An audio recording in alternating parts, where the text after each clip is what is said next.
નમસ્કાર ગુજરાતવાસીઓ, ફરી એક વખત આપ સર્વે મિત્રોનું હાર્દિક સ્વાગત છે આજના તાજા અને નવા હવામાન સમાચારના વિડીયોની અંદર।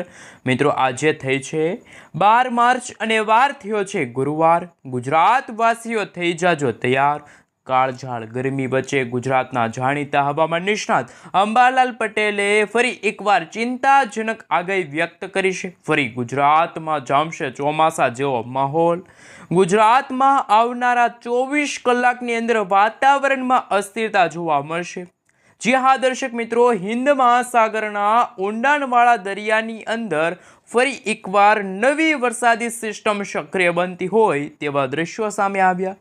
મજબૂત સિસ્ટમ ધીમે ધીમે વાવાઝોડાની અંદર પરિવર્તિત થતી હોય તેવા દ્રશ્યો સામે આવશે। આ સિસ્ટમ ફરી એકવાર પોતાની અસરો દર્શાવશે અને ગુજરાતના વાતાવરણમાં કમોસમી વરસાદ અને માવઠાને લઈને આગાહી વ્યક્ત કરવામાં આવી છે। આમ તો અત્યારે ઉત્તર ભારતના વિસ્તારોમાં વેસ્ટર્ન ડિસ્ટર્બન્સ સક્રિય બન્યું છે। ઉત્તર ભારતના વિસ્તારોમાં વહેલી સવાર દરમિયાન ઠંડા અને ભેજયુક્ત પવનો તો કોઈક ભાગોમાં બરફ વર્ષાનો માહોલ જોવા મળ્યો, પરંતુ બંગાળની ખાડી અને અરબ સાગરના ઊંડાણવાળા વિસ્તારની અંદર હિન્દ મહાસાગરના દરિયાની અંદર કંઈક નવા જૂની થતી હોય આંધી તોફાન વંટોળની સાથે ફરી એકવાર મેઘરાજા મન મૂકીને વરસવાના છે। મિત્રો, આપને જણાવી દઈએ તો ગુજરાતના જાણીતા હવામાન નિષ્ણાત અંબાલાલ પટેલે એક ચિંતાજનક આગાહી વ્યક્ત કરી છે।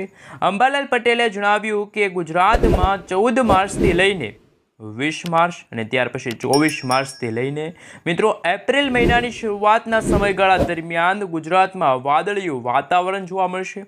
ગુજરાતમાં ફરી એકવાર કમોસમી વરસાદને લઈને ખેડૂતોના પાકને નુકસાન થાય તેવા સમાચાર સામે આવ્યા। આમ મિત્રો, આપણે લાંબા ગાળાની આગાહી વિશે વાત કરીએ તો 15 માર્ચના રોજ તમે જોઈ શકો છો હિન્દ મહાસાગરના દરિયાની અંદર જે વરસાદી સિસ્ટમ બની છે એ મોટો વળાંક લેશે, જ્યારે ઉત્તર ભારતથી લઈને પૂર્વ ભારતના વિસ્તારોની અંદર જે અત્યારે હિમાલયના વિસ્તારો છે, પર્વતીય વિસ્તારો છે, ત્યાં બરફવર્ષા હિમવર્ષાનો માહોલ જોવા મળ્યો। અને આમ જેમ જેમ સમયગાળો પસાર થતો જશે તેમ તેમ બે ઓફ બંગાળની ખાડીમાં પણ ફરી એકવાર હવાનું હળવું દબાણ સક્રિય થશે।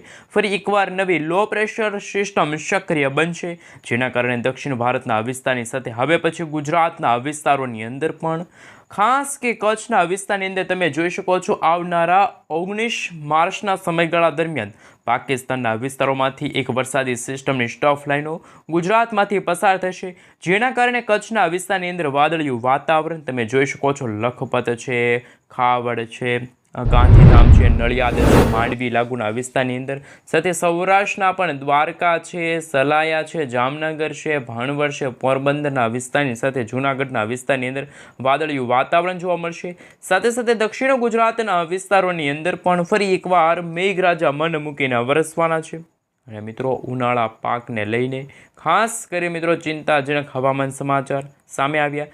સુરતના વિસ્તારો છે, ભરૂચ છે, વ્યારા છે, આહવા છે, તમે જોઈ શકો છો એ રીતે વલસાડના વિસ્તારની સાથે દમણના વિસ્તારની અંદર પણ વરસાદની સિસ્ટમની અસર જોવા મળશે।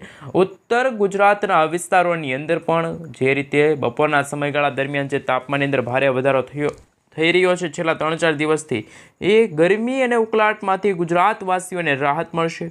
અને મિત્રો, ફરી એકવાર એપ્રિલ મહિનાની શરૂઆત સાથે સમગ્ર ભારતના જેમાં પણ બંગાળની ખાડીને અડીને આવેલા ભારતના જે દરિયાઈ કાંઠાના વિસ્તારોમાં પણ સામાન્ય રીતે 35થી લઈને 50 કિલોમીટર પ્રતિ કલાકની ઝડપે તોફાની પવનો ફૂંકાશે।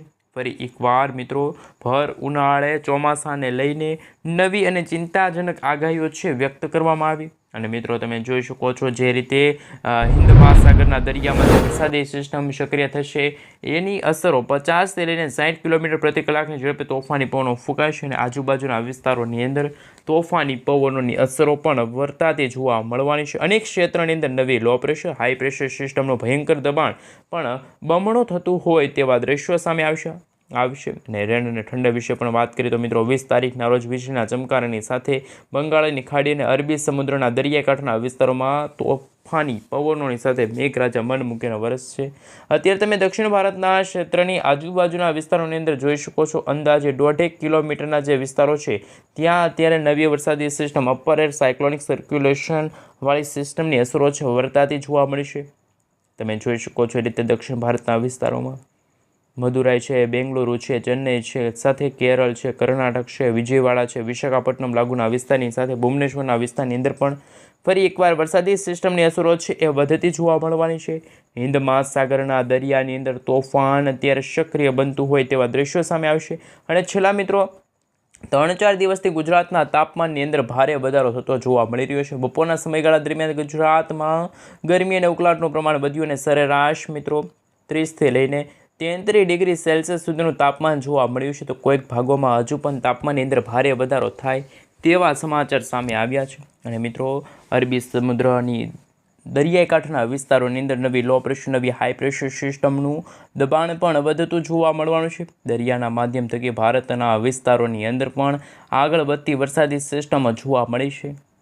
ઉત્તર ભારતના ક્ષેત્રની અંદર હિમાલયના વિસ્તારની અંદર પણ કંઈક નવા જૂની થવાને લઈને હળવા તોફાની પવનો ફૂંકાતા જોવા મળી રહ્યા છે. કોઈક ભાગોની અંદર તો મિત્રો -8થી લઈને -15 ડિગ્રી સેલ્સિયસ સુધીનું તાપમાન જોવા મળી રહ્યું છે. ઉત્તરીય ભારતના વિસ્તારોની અંદર ખાસ તમે જોઈ શકો છો કે જે નવી વરસાદી સિસ્ટમો જે વેસ્ટર્ન ડિસ્ટર્બન્સ બન્યું છે એ વેસ્ટર્ન ડિસ્ટર્બન્સની અસરો વર્તાશે અને ગુજરાત તરફ ઠંડા અને ભેજયુક્ત પવનો પણ ફૂંકાતા જોવા મળી રહ્યા છે. ગુજરાતના વિસ્તારોની અંદર વરસાદી સિસ્ટમની અસરો વધતી જોવા મળશે. જોકે મિત્રો અહીંયા તમે લાઈવ જોઈ શકો છો, આપણે સેટેલાઇટ પિક્ચરના માધ્યમથી જાણીશું. અત્યારે ગુજરાતનું વાતાવરણ બિલકુલ ચોખ્ખું છે, પરંતુ ઉત્તર ભારતના વિસ્તારની અંદર તમે જોઈ શકો છો રાજસ્થાનના જે વિસ્તારો છે આ સાથે પાકિસ્તાનના વિસ્તારોમાં જે વેસ્ટર્ન ડિસ્ટર્બન્સની સિસ્ટમ સક્રિય થઈ છે એ વિસ્તારની અંદર પણ વરસાદ પડવાને લઈને કમોસમી વરસાદની શક્યતા દર્શાવવામાં આવી છે. આમ અરબ સાગરના દરિયામાંથી આવી રહેલા તોફાની પવનોની અવરજવરો પણ સતત ગુજરાતના વિસ્તારોની અંદર અસર કરતી હોય તેવા દ્રશ્યો સામે આવી રહ્યા છે. પરંતુ મિત્રો આવનારા દિવસોની અંદર 20થી લઈને 25 કિલોમીટર પ્રતિ કલાકની ઝડપે તોફાની પવનોની સાથે અત્યારે તમે જોઈ શકો છો ઓમાનના જે તટીય વિસ્તારો છે ત્યાં નવી હાઈ પ્રેશર સિસ્ટમનું દબાણ પણ સક્રિય બનતું હોય તેવા દ્રશ્યો સામે આવી રહ્યા છે. અને અનેક વિસ્તારની અંદર વરસાદી સિસ્ટમની અસરો પણ વધતી જોવા મળવાની છે. મિત્રો તમે જોઈ શકો છો નવી વરસાદી સિસ્ટમોની અસરો જોવા મળશે. અને મિત્રો આવનારા 24થી લઈને મિત્રો 72 કલાકની અંદર વાતાવરણમાં પલટો પણ જોવા મળશે. અને હવે પછી ગુજરાતમાં વહેલી સવાર અને રાત્રિના સમયગાળા દરમિયાન ઠંડક જેવું વાતાવરણ જોવા મળશે, જ્યારે બપોરના સમયગાળા દરમિયાન ગરમી અને ઉકળાટનું પ્રમાણ પણ વધી શકે છે. અને જેમ સમયગાળો પસાર થતો જશે તેમ આ માર્ચ મહિનાના અંતિમ દિવસોની અંદર એપ્રિલ મહિનાની શરૂઆત સાથે ગુજરાતમાં ફરી એકવાર ગરમી અને ઉકળાટનું પ્રમાણ પણ વધવા લાગશે, કારણ કે પૂર્વીય ભારતના વિસ્તારોની અંદર વેસ્ટર્ન ડિસ્ટર્બન્સની અસરો પણ વર્તાતી જોવા મળી રહી છે. અને બદલાતા હવામાનને લઈને અરબ સાગરના દરિયાની અંદર મિત્રો તમે જોઈ શકો છો આ વરસાદી સિસ્ટમ મોટો વળાંક લેશે અને દક્ષિણ ભારતના વિસ્તારોની અંદર પણ અસર દર્શાવી શકે છે. મિત્રો તમે જોઈ શકો છો વાદળોનું ઝુંડ પણ અત્યારે ગુજરાતમાંથી પસાર થતું હોય તેવા દ્રશ્યો સામે આવી રહ્યા છે. અને ગુજરાતમાં છેલ્લા 3-4 દિવસથી વાતાવરણમાં પલટો પણ જોવા મળી રહ્યો છે. તારીખ 14 તારીખથી લઈને મિત્રો ગુજરાતની અંદર 20 તારીખના સમયગાળા દરમિયાન વાતાવરણમાં પલટો આવી શકે છે. અને મિત્રો ગુજરાતના અનેક વિસ્તારની અંદર તાપમાનની અંદર પણ ભારે વધારો થતો હોય તેવા અત્યારે તાપમાનના આંકડા સામે આવ્યા. અને ગુજરાત માટે પણ મિત્રો આગાહી છે એ દર્શાવવામાં આવી રહેલી છે. પરંતુ મિત્રો તમે જોઈ શકો છો બે ઓફ બંગાળની ખાડીના ઊંડાણવાળા દરિયાની અંદર નવી ક્લાઉડવાળી વરસાદી સિસ્ટમો સક્રિય બનતી જોવા મળી છે. અને મિત્રો વરસાદી સિસ્ટમો સક્રિય બનવાને લઈને આવનારા દિવસોની અંદર ઉત્તર ભારતના વિસ્તારોમાં પણ ધોધમાર વરસાદ, માવઠાને લઈને કમોસમી વરસાદની શક્યતા દર્શાવવામાં આવી રહેલી છે. અને મિત્રો દરિયાઈ કાંઠાના વિસ્તારોની અંદર પણ તમે જોઈ શકો છો 1.5 કિલોમીટરના એરિયાની અંદર વરસાદી સિસ્ટમની અસરો છે દર્શાવવામાં આવી રહી છે. આ સાથે મિત્રો બંગાળની ખાડી અને અરબી સમુદ્રના દરિયાના ઊંડાણવાળા વિસ્તારની અંદર અંદાજે 900 મીટરના જે એરિયાની અંદર જે વરસાદી સિસ્ટમ સક્રિય બની છે તે અત્યારે બંગાળની ખાડીના દરિયામાં પણ કંઈક નવા જૂની કરતી હોય. અને મિત્રો આપણે સેટેલાઇટ ઇમેજના માધ્યમથી જાણીશું એઆર વિશે વાત કરીએ તો મિત્રો આ વરસાદી સિસ્ટમ મોટો વળાંક લેશે તો ખાસ કે દક્ષિણ ભારતના વિસ્તારોની અંદર છે એ પણ અસર દર્શાવવામાં આવી શકે છે. પરંતુ મિત્રો જેમ સમયગાળો પસાર થતો જશે તેમ બદલાતા હવામાનને લઈને ગુજરાતના જાણીતા હવામાન નિષ્ણાત અંબાલાલ પટેલ અને પરેશભાઈ ગોસ્વામી તરફથી અત્યારે ચિંતાજનક હવામાન સમાચાર સામે આવ્યા, કારણ કે રેન પડવાને લઈને ફરી એકવાર ગરમી અને ઉકળાટનું પ્રમાણ વધવાને લઈને ગુજરાતમાં કંઈક નવા જૂની થવાને લઈને નવી આગાહીઓ છે એ મિત્રો જાહેર કરી દેવામાં આ વિશે મિત્રો જેમ સમયગાળો પસાર થતો જશે તેમ તેમ વાતાવરણમાં પણ અસ્થિરતા, કોઈક ભાગમાં કમોસમી વરસાદ અને માવઠાનું સંકટ જોવા મળશે. ઉત્તર ભારતના વિસ્તારોની અંદર બનાસકાંઠા, સાબરકાંઠા, અરવલ્લી, મહીસાગર, દાહોદ લાગુનો વિસ્તાર છે. સાથે સાથે તમે જોઈ શકો છો ગુજરાત રાજ્યમાં પણ મિત્રો આવનારા દિવસોની અંદર તાપમાનની અંદર ફરી એકવાર વધારો થતો જોવા મળવાનો છે. પરંતુ હવે પછી આવનારા દિવસોની અંદર વાતાવરણમાં અસ્થિરતા અને ખાસ કે ગુજરાતમાં કંઈક નવા જૂની થવાને લઈને તાપમાનની અંદર ભારે વધારો થશે.